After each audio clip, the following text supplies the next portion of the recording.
Bingelela igumgedlela lithi sanibonani. Namhlanje sizokhuluma ngabafundisi mbumbulu abaya emazweni ase-Afrika beyothwelela ubufundisi nokuyisa abantu emasontweni. Indaba yalo mfundisi ichazeka kanje. Ngahamba ngaya ezweni laseCongo, e-DRC, ngaze ngafikela esiqhingini. Igama laleso siqhingi iKhongolo. Kulapho engahlanganiswa khona naleli khehla.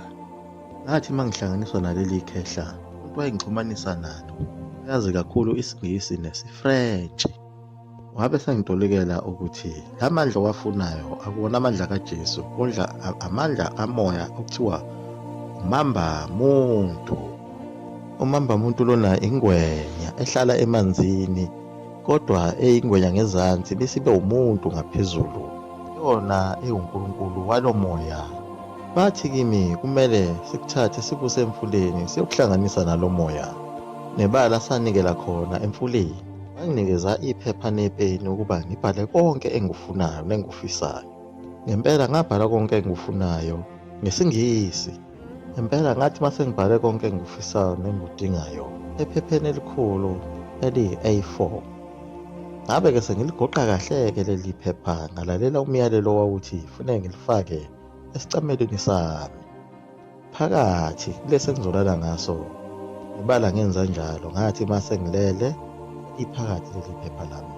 Ekuseni kwakumele ngilikhiphe leli phepha, base befika kumina nokhamba olwaligcwele amanzi. Kwathiwa le ncwadi angiyifake phakathi kulolu khamba. Lapho iphepha lami lingena phakathi ligoqiwe, ngangiwubona umbhalo wakhona isikhathi amanzi engena kulo iphepha. Kwakuseyiwona umbhalo wesandla sami, kodwa kwathiwa ngilinde 5 minutes bese ngilivula leli phepha ngilikhiphe. Lapho ngalikhipha khona leli phepha, ekulikhipheni kwami leli phepha ngabe sengilivula sengilifunda. Kwabe sekunezimpendulo ezayibhalwe khona ngesinye isandla. Impendulo yakhona yayithi kumele ngiye kulesa siziba esisesiqhingini phakathi kwamabili. Lokhu kwabe sekungithusa kakhulu ukuthi ngabe ubani umuntu osebhale leli phepha.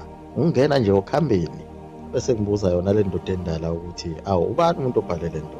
Indoda endala yabe isithi kimi iwona loya moya kamamba mumbo obhale le nto. Iwona lo moya esihlangane nawo uyangimukela. Wathi kumina nginenhlanhla ngoba usheshile ukumphendula umamba mumbo. Abaningi abaye benze lolu hlelo abavamile ukusheshe besizakale njengami. Izimpendulo zingabuyi ngokushesha okunjena. Nami ngadideka ukuthi kungani kusheshe kangaka. Ukuhambeni kwethu phakathi nababili ngiyakhumbula nenyanga yayigcwele. Impela kwakumnyama futhi kusabeka. Asekusiza lona unyezi lolu.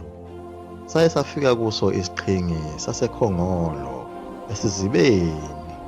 Ekufikeni kwethu wabe sewuqala-ke umsebenzi esenza ezinye izinto engangayiqondi lo mkhulu lona.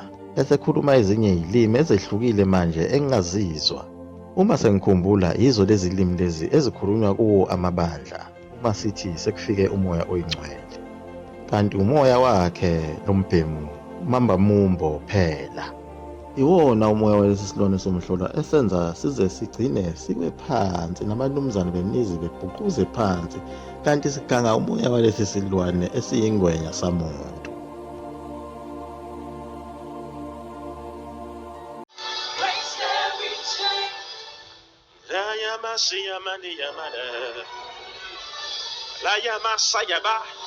Sing in other tongues. Parabasete yababa. Rakatatate.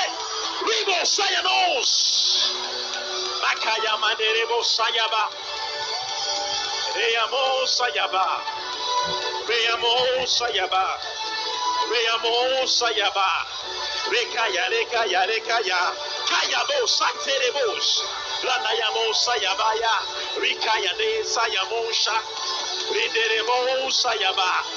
Rikayamo sayaba. Eramo